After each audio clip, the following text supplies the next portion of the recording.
Assalamualaikum warahmatullahi wabarakatuh. Yang saya hormati Bapak Mahfud Asyari SEMM selaku dosen pengampu mata kuliah Matematika Ekonomi. Perkenalkan, nama saya Ana Azifatumona dengan NIM 241080402122 Fakultas Ekonomi Bisnis Islam UIN Sunan Kalijaga Yogyakarta, jurusan Akuntansi Syariah, kelas D angkatan 24. Pembahasan yang akan saya sampaikan kali ini mengenai diferensial fungsi sederhana. Diferensial atau turunan merupakan sebuah fungsi yang membahas tentang tingkat perubahan suatu fungsi sehubungan dengan perubahan kecil dalam variabel bebas fungsi yang bersangkutan. Proses penurunan ini disebut juga diferensiasi. Pada dasarnya merupakan penentuan limit suatu koefisien diferensiasi dalam hal pertambahan variabel sangat kecil atau mendekati 0. Hasil yang diperoleh disebut turunan atau derivatif. Untuk kaidah-kaidah diferensiasi sendiri ada 7 macam. Yang pertama ada diferensiasi konstanta, yang kedua fungsi pangkat, yang ketiga perkalian konstanta dengan fungsi, yang keempat penjumlahan atau pengurangan fungsi, yang kelima perkalian fungsi, yang keenam pembagian fungsi, dan yang terakhir fungsi berpangkat. Namun pada pembahasan kali ini saya akan membahas 3 fungsi saja. Baik, yang pertama ada diferensial konstanta. Jika Y sama dengan K atau konstanta, maka dy dibagi dx sama dengan 0. Contohnya, Y sama dengan 5, maka dy dibagi dx sama dengan 0. Di mana konstanta diturunkan tersebut menjadi 0. Yang kedua ada diferensial fungsi pangkat. Jika Y sama dengan x pangkat n, di mana n adalah konstanta, maka dy per dx sama dengan nx pangkat n min 1.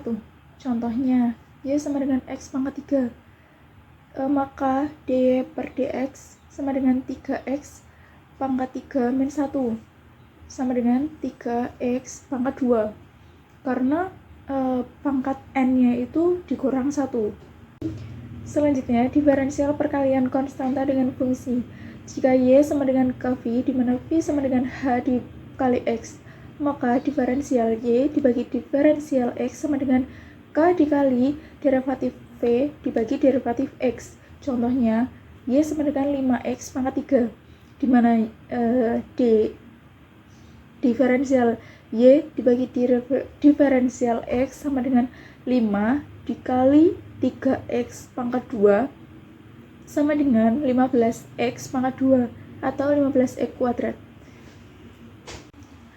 Dalam penerapan ekonomi terdapat beberapa fungsi. Yang pertama ada elastisitas. Di elastisitas sendiri terdapat fungsi permintaan, penawaran, dan produksi.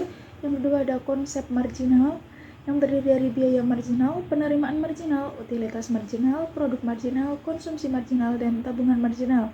Dan yang terakhir ada analisis keuntungan maksimum. Yang pertama ada elastisitas permintaan. Permintaan akan suatu barang dikatakan bersifat elastik apabila lebih dari 1. Permintaan tersebut lebih dari 1.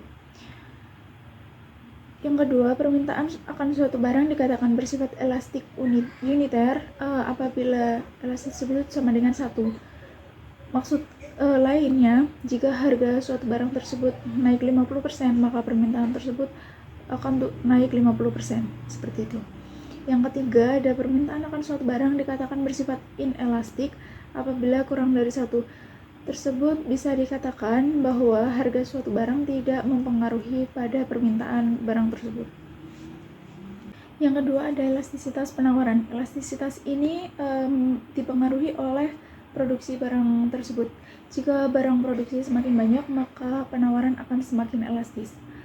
Yang pertama, penawaran akan suatu barang dikatakan bersifat elastis.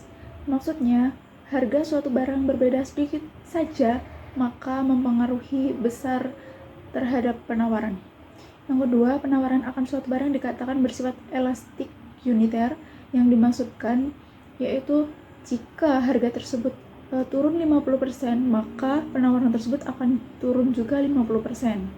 Yang selanjutnya, penawaran akan suatu barang dikatakan bersifat inelastik, yang dimaksud adalah harga suatu barang tersebut tidak berpengaruh besar terhadap penawaran. Yang selanjutnya adalah biaya marginal, merupakan biaya tambahan yang dikeluarkan untuk menghasilkan satu unit tambahan produk, di mana C adalah biaya total dan Q melambangkan jumlah produk. Penerimaan marginal merupakan penerimaan tambahan yang diperoleh berkenaan dengan tambahnya satu unit keluaran yang diproduksi atau terjual, di mana R melambangkan penerimaan total dan Q melambangkan jumlah pengeluarannya. Utilitas marginal atau MU ialah utilitas tambahan yang diperoleh dari setiap unit barang yang dikonsumsi. Fungsi utilitas sendiri dinyatakan sebagai U sama dengan FQ, di mana U melambangkan utilitas total dan Q melambangkan jumlah barang yang dikonsumsi. Baik untuk yang terakhir, yaitu analisis keuntungan maksimum, baik penerimaan total R atau biaya total C sama-sama merupakan fungsi dari jumlah keluaran yang dihasilkan atau terjual. Maka dapat dibuat suatu fungsi baru, yaitu fungsi keuntungan atau N. Nilai ekstrim atau nilai optimum P dapat ditentukan dengan cara menetapkan derivatif pertamanya sama dengan 0. Tingkat produksi yang memberikan keuntungan maksimum atau menimbulkan kerugian maksimum dapat disidik dengan pendekatan diferensial. Untuk mengetahui apakah turunan dari Pi sama dengan 0 mencerminkan keuntungan maksimum ataukah justru kerugian maksimum, perlu diuji melalui derivatif kedua dari fungsi Pi. Nah, contoh pembahasan seperti yang tertera pada PPT, Pi sama dengan R kurangi C atau Pi sama dengan penerimaan total dikurangi biaya total. Terima kasih.